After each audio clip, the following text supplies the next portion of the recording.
வணக்கம். சற்று முன் கிடைக்கப்பெற்ற மிக மிக முக்கியமான செய்தி ஒன்று வெளியாகி உள்ளது. எடப்பாடி பழனிசாமியின் பதவி பறிப்பு அவசர ஆலோசனை கூட்டம்.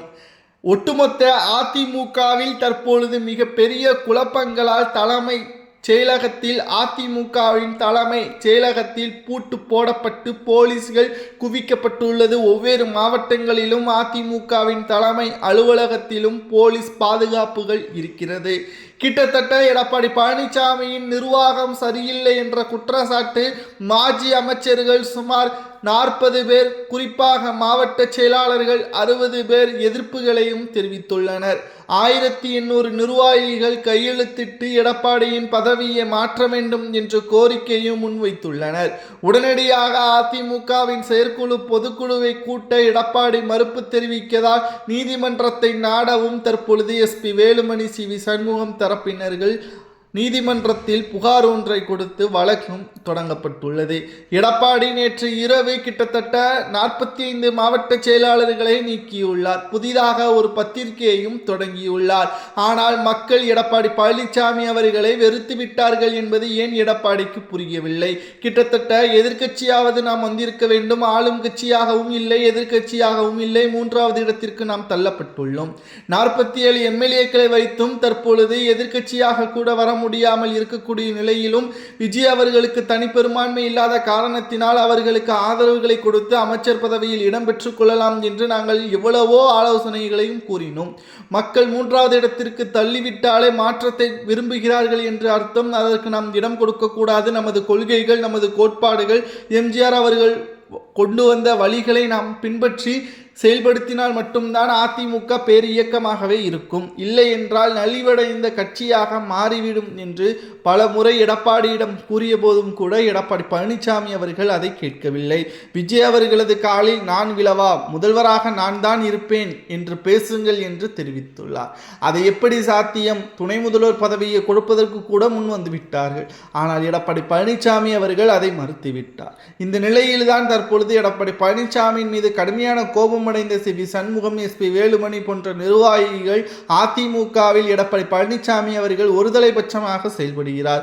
ஆலோசனை கூட்டங்களிலும் எடப்பாடி பழனிசாமி அவர்கள் தன்னிச்சையாகவே முடிவுகளை எடுப்பதன் காரணமாகத்தான் கடந்த 2019 முதல் 2026 வரை தொடர்ச்சியான 11 தேர்தல்களில் தோல்வியை நாம் தழுவினோம். அதிமுகவில் எடப்பாடி பழனிசாமி அவர்கள் செய்த தவறுகளை திருத்திக் கொள்வதற்கான வாய்ப்புகளை நாம் கொடுத்தோம். ஆனால் கேட்கவில்லை. இப்பொழுது வரையும் கேட்கவில்லை. இதனால் தான் நாங்கள் நீதிமன்றத்தையும் நாடினோம். நீதிமன்றத்தின் தீர்ப்பு நிச்சயம் எங்களுக்கு சாதகமாக வந்தால் உடனடியாக ஆலோசனை நடத்தி எடப்பாடியின் பதவியை நாங்கள் நீக்குவதை தவிர வேறு வழியே கிடையாது. அவர் அதிமுகவின் உறுப்பினராகவே இருக்கட்டும், அவரை போல் நாங்கள் துரோகம் பண்ண மாட்டோம். அதிமுகவின் உறுப்பினராக இருக்கட்டும், வேறு பதவிகளை நாம் கொடுப்போம். ஆனால் பொதுச் செயலாளர் என்ற பதவிற்கு அவருக்கும் இனி தொடர்பு கிடையாது. எங்களை ஏமாற்றிவிட்டார் எடப்பாடி. அதிமுகவில் ஒட்டுமொத்தமாக பல தொகுதிகள், சுமார் 83 தொகுதிகளில் அதிமுக டெபாசிட்டை இழக்கக்கூடிய நிலைமைக்கு உருவாக்கிவிட்டார் எடப்பாடி என்ற குற்றச்சாட்டுகளையும் முன்வைத்துள்ளனர். அதிமுகவின் அரசியல் வட்டாரத்தில் இது மிக பெரிய அளவில் பரபரப்பை ஏற்படுத்தியுள்ளது. நிச்சயம் திராவிட முன்னேற்ற கழகம் எதிர்க்கட்சியாக வந்துவிட்டது. இனி தமிழ்நாட்டில் திமுக வர்சஸ் தாவேகா என்று மாறிவிட்டால் விஜய் அவர்கள் கூறுவது போல் இங்கு 2 கட்சிக்குத்தான் போட்டி என்று மீண்டும் கூறிவிட்டால் அதிமுக ஓரம் கட்டப்படும். அதிமுக ஓரம் கட்டுப்பட்டு விட்டால் நிச்சயம் மீண்டு வருவதற்கு மிக கடினம். அதை இப்பொழுதே நாம் சரி செய்ய வேண்டும். ஏனென்றால் எடப்பாடி பழனிசாமி அவர்கள் இதுவரைக்கும் அதிமுகவின் தலைமை அலுவலகத்தில் எந்த ஒரு ஆலோசனையும் எங்களிடம் கேட்டது கிடையாது. எங்களது விருப்பத்திற்கு ஏற்ப அவர் செயல்பட்டதும் கிடையாது. சசிகலா அவர்களது காலில் விழுந்து அன்னைக்கு முதல்வராக பொறுப்பேற்றார். அதுதான் அவரது ஒட்டுமொத்த அதிகாரத்தை வளர்ச்சியடையக்கூடிய வகையில் மாற்றிவிட்டது. இன்று வரைக்கும் அந்த அதிகாரத்திலிருந்து அவர் தன்னிச்சையாக செயல்படுகிறாரே தவிர எங்களது ஒட்டுமொத்த எண்ணங்கள் என்ன என்பதை கூட அவர் கேட்க மறுத்துவிட்டார்.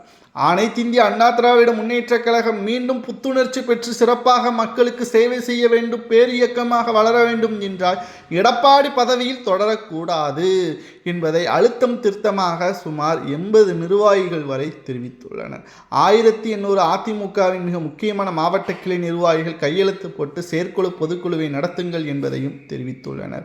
நீதிமன்றத்தை நாடிய சி.வி. சண்முகம் மற்றும் எஸ்.பி. வேலுமணியினர்களுக்கு நீதிபதி இந்த வழக்கை ஏற்றுக்கொள்வதாகவும் தற்பொழுது தகவல்கள் கிடைக்கப்பெற்றுள்ளது.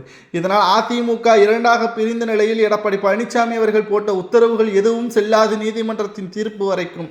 இதனால் எடப்பாடி பழனிசாமி அவர்கள் எங்களது மாவட்ட செயலாளர்களை பறித்து புதிய மாவட்ட செயலாளர்கள் 17 பேர் நியமித்ததும் செல்லாது என்பதையும் தற்பொழுது கூறியுள்ளனர்.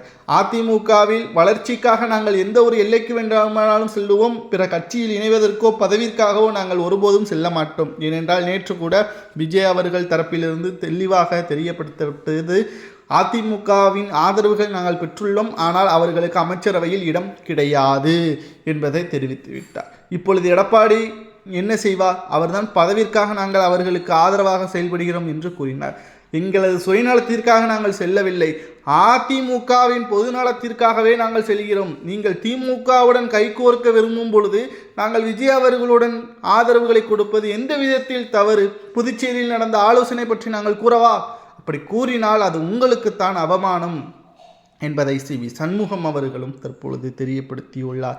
இது அதிமுகவின் அடிப்படை உறுப்பினர்களுக்குத்தான் இது மனவேதனையை அளிக்கிறது. எடப்பாடி பழனிசாமி அவர்கள் கொஞ்சம் இறங்கி வர வேண்டும், சமாதானம் இரு தரப்பினர்களுக்கும் ஏற்பட வேண்டும் என்பதுதான் தொண்டர்களது ஏற்படக்கூடிய ஒட்டுமொத்த முடிவுகளாகவும் இருக்கிறது. ஏனென்றால் கடந்த 5 ஆண்டுகளாக எடப்பாடி பல்வேறு இடங்களுக்கு பிரச்சாரம் செய்துள்ளார், பல மக்களை சந்தித்துள்ளார், அவர் தலைவராக மக்களது மனதில் இடம்பெற்றுள்ளார். அதில் நாங்கள் குறை கூறவில்லை. ஆனால் அவர் எடுக்கக்கூடிய முடிவுகள் தானே இங்கு தவறாக இருக்கிறது. பிரச்சாரம் செய்தால் போதுமா? முடிவுகள் சரியாக எடுத்தால்தான் சரியான நேரத்தில் பதவிகள் நமக்கு கிடைக்கும், அதிகாரங்கள் நமக்கு கிடைக்கும். தவறான முடிவுகள் சரியான நேரத்தில் எடுத்தால் அதை மிக மோசமான நிலைமைக்கு உள்ளாக்கும். அதுதான் தற்பொழுது அதிமுகவில் நடந்து கொண்டிருக்கிறது என்பதையும் சி.வி. சண்முகம், எஸ்.பி. வேலுமணியினர் கூறியுள்ளது அதிமுகவின் அரசியல் வட்டாரத்தில் பெரும் பரபரப்பையும் ஏற்படுத்தியுள்ளது. நிச்சயம் இதற்கு எடப்பாடி நேரடியாக வந்து ஆலோசனை நடத்தினால் நாங்கள் விட்டு கொடுப்போம், இல்லை என்றால் நீதிமன்றத்திற்கு சென்று எடப்பாடியின் பதவியை பறிப்பதற்கு ஆலோசனை நடத்தி முடிவுகளை மேற்கொள்வோம். இது அதிமுகவின் அரசியல் வட்டாரத்தில் பெரும் பரபரப்பை ஏற்படுத்தியுள்ளது.